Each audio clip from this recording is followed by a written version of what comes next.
grabación se aprecia cómo sobre calles de la colonia San Andrés, Ocotlán, vehículo sedán de color vino se acerca y después de la agresión a balazos permite que el atacante aborde y se escape. A este hombre lo dejaron con más agujeros que la ropa interior de mendigo.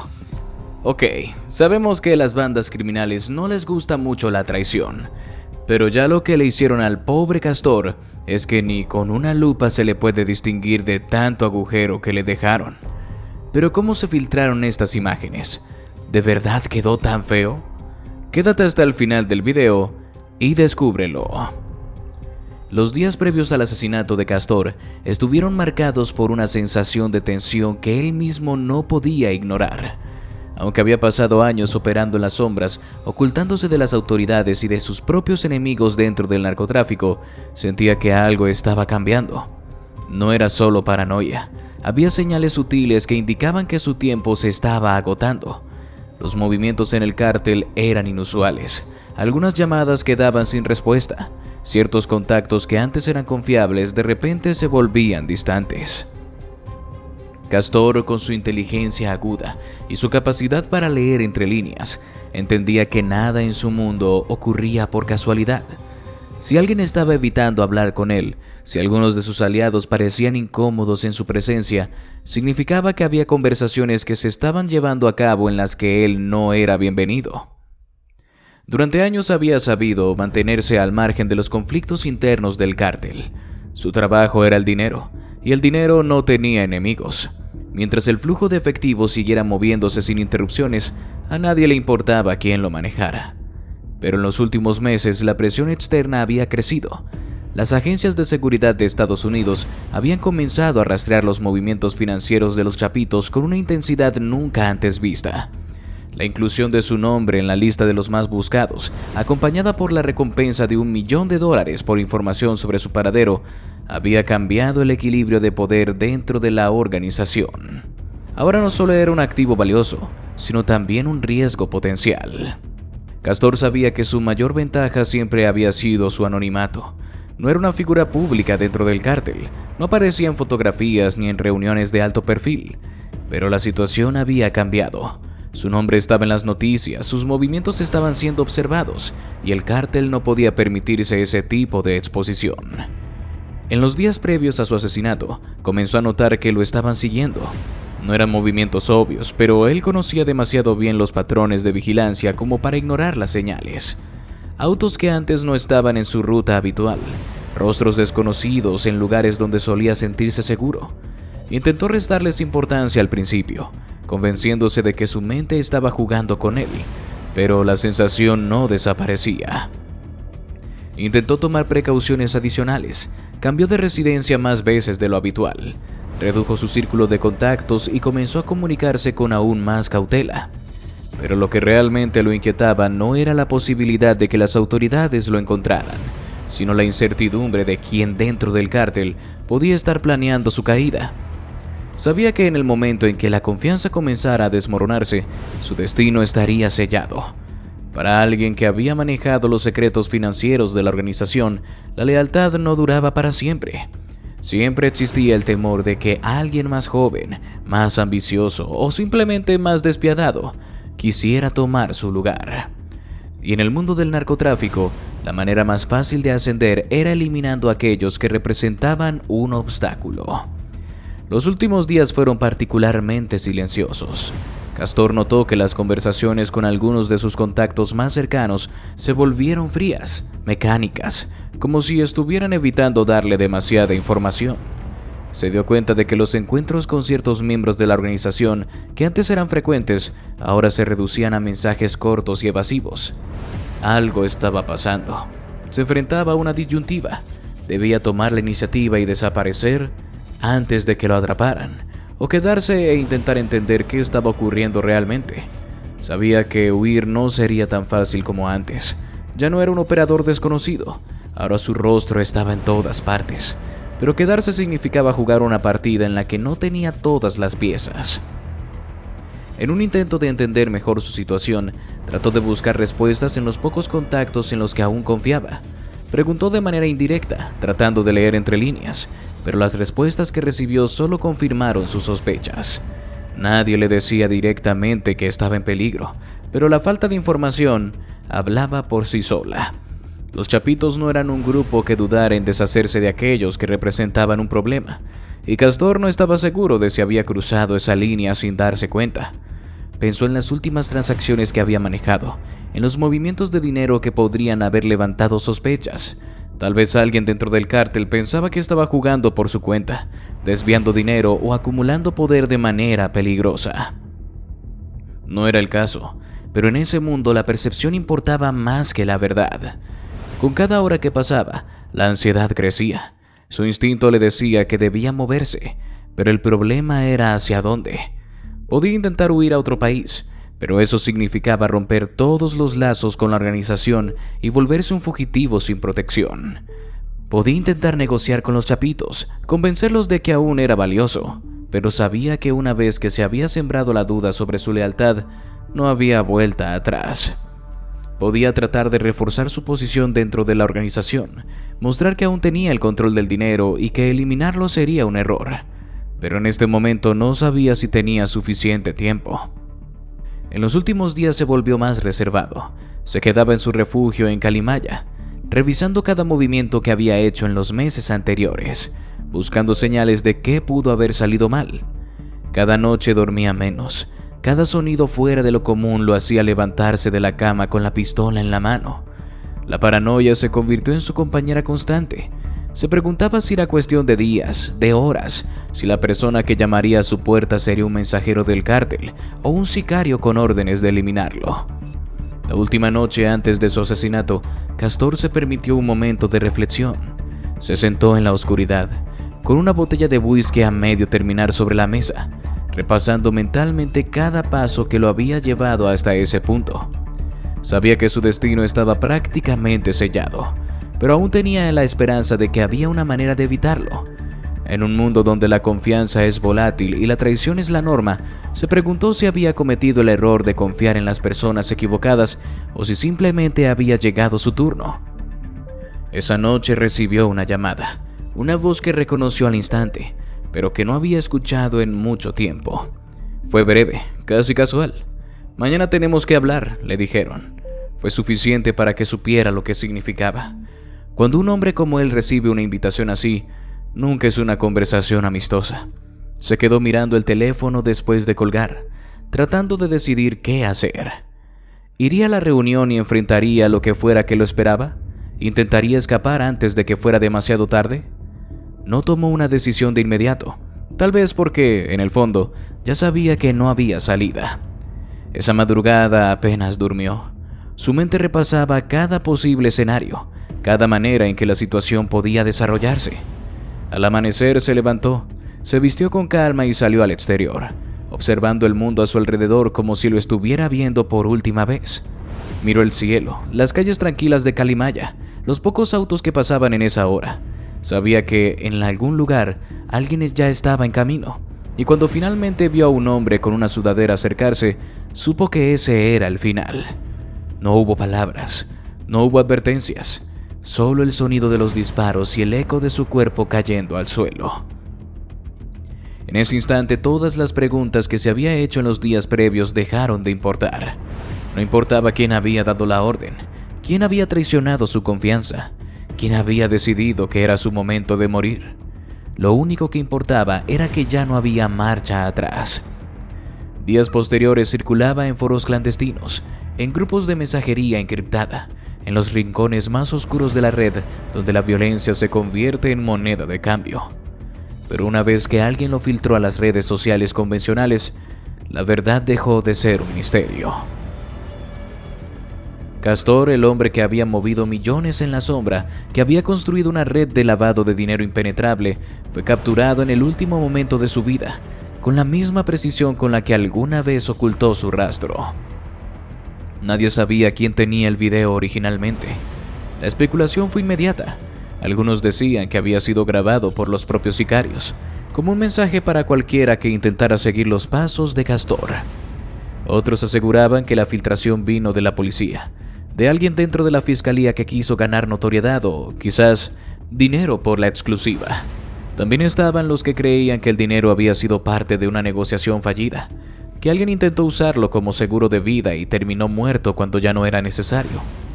Lo único que estaba claro era que el video existía y que su contenido era tan impactante como se esperaba. Cuando la grabación comenzó a circular de manera más abierta, la reacción fue inmediata. En los medios de comunicación la noticia explotó.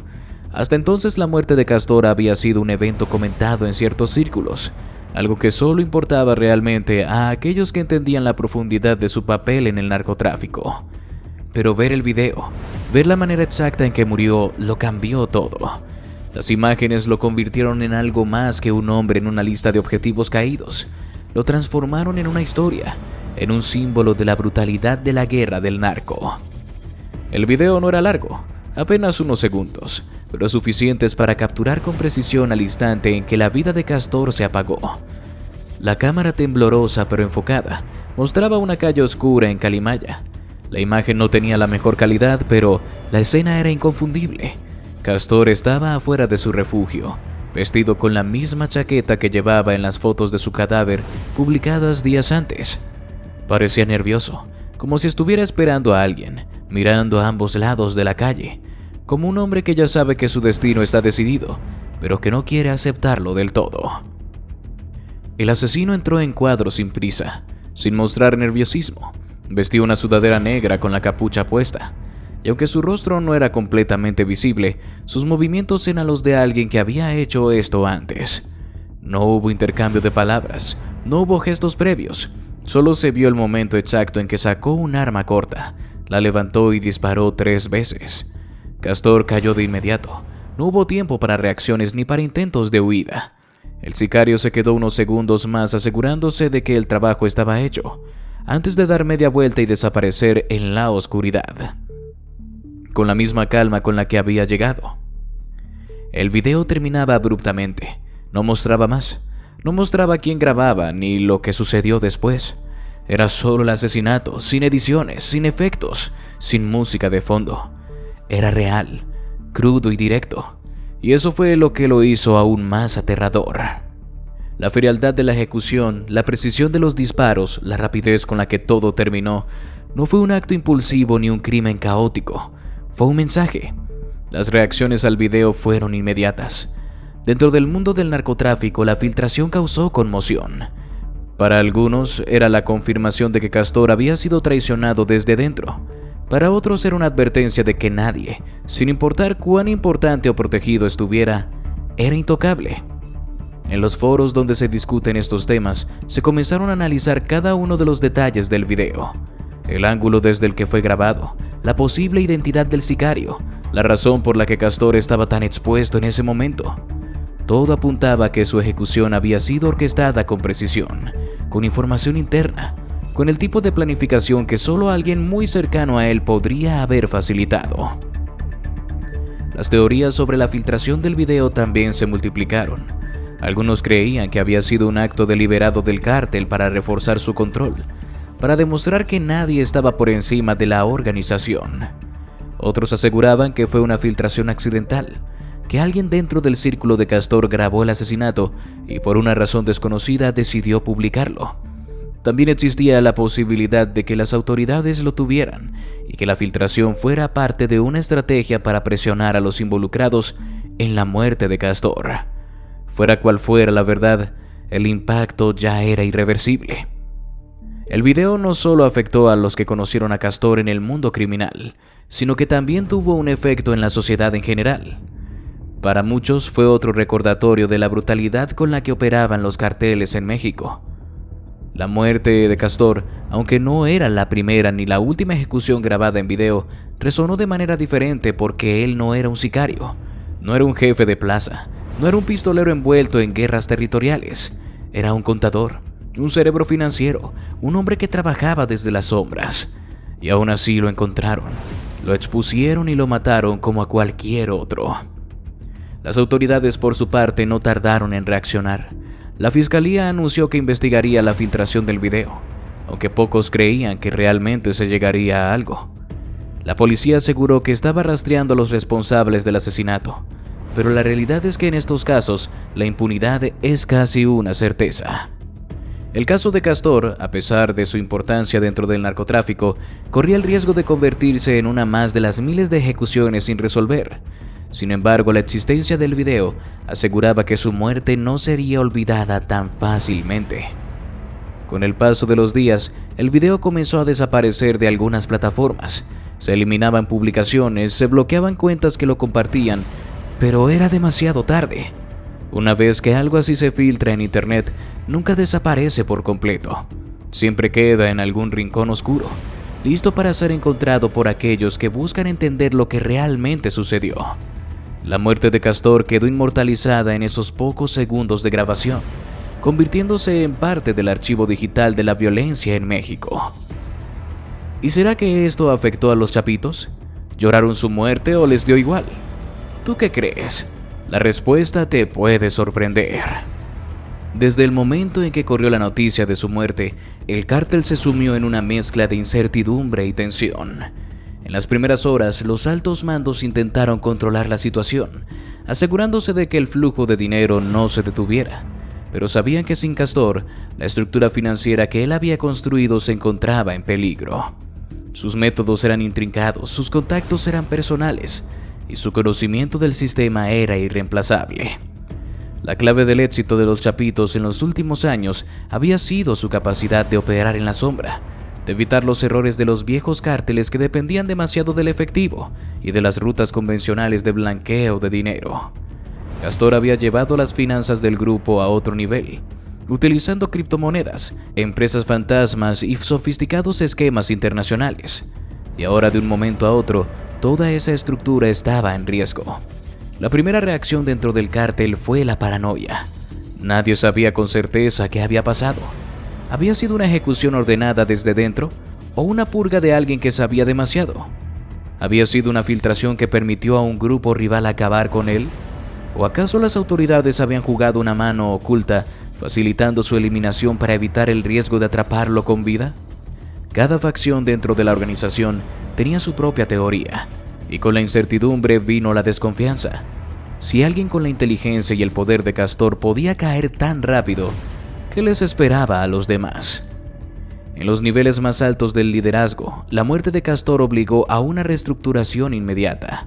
Los chapitos no podían permitirse un período de inestabilidad, no con la presión del gobierno estadounidense y la creciente competencia dentro del narcotráfico.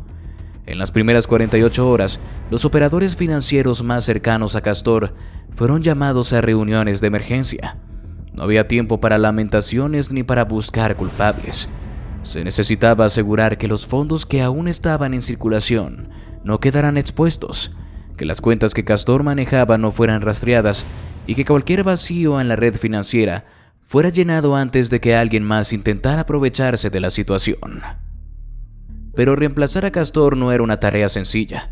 Su conocimiento de las rutas del dinero era único, y aunque había entrenado a algunos hombres en su equipo, nadie tenía su nivel de experiencia. En los días posteriores a su asesinato, algunos de sus operadores más cercanos comenzaron a desaparecer.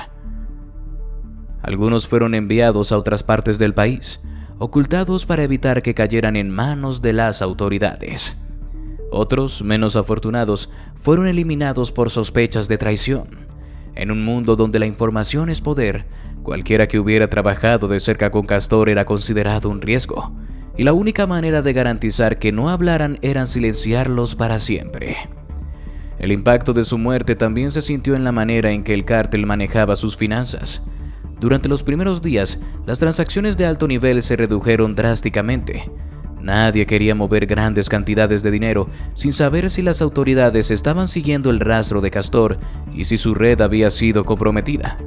Algunas rutas financieras fueron temporalmente cerradas y las reuniones de los líderes del cártel se volvieron más frecuentes y más tensas.